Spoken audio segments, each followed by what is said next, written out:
రేపు అన్న, రేపు ఇస్తా అన్న, నమ్మే నమ్మకం లేదా? రేపు పొద్దుగాల ఈ టైంకి ఇవ్వకుంటాడు.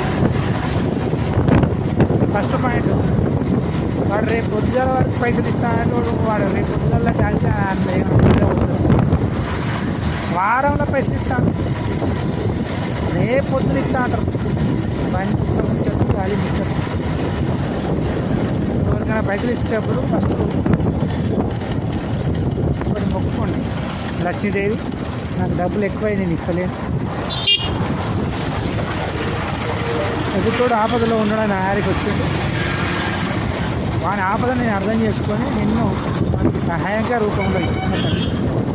ఆమె ఏం కోపం పెట్టుకో, మళ్ళీ నా ఆగి రాను, నువ్వు వడ్డీతో రాతండి అని మనం మొక్కి మన డబ్బులు వాళ్ళకి ఇవ్వాలి.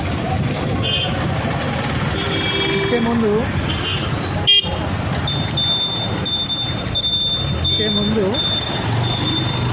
మనము రామ్సరీ నోట్ ఒక్కటే రాసుకుంటే సరిపోదన్న, బాండ్ పేపర్ సరిపోదు.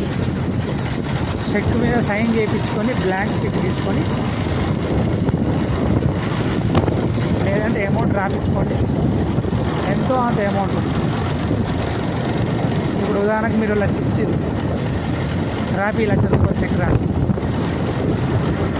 వాడు చెప్పిన డేట్ పెట్టుకోమా, అరే బై నీకు పైసలు ఇస్తున్నా, చెక్ రా డిపాజిట్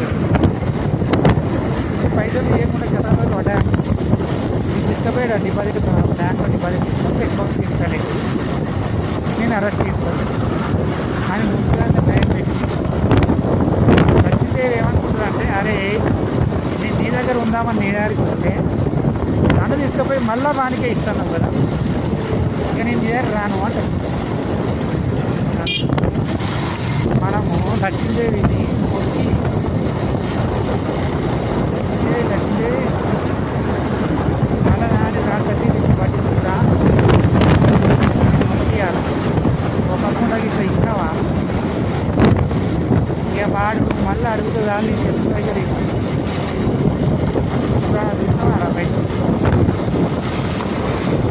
రానినావా, నేను ఎన్ని తీసుకుంటున్నా, ఐదు అనుకుంటున్నా, ఇంతటి 4 పొద్దులు 6 పైసలు ఏం చేయాలి ఉన్నప్పుడు ఇంతటి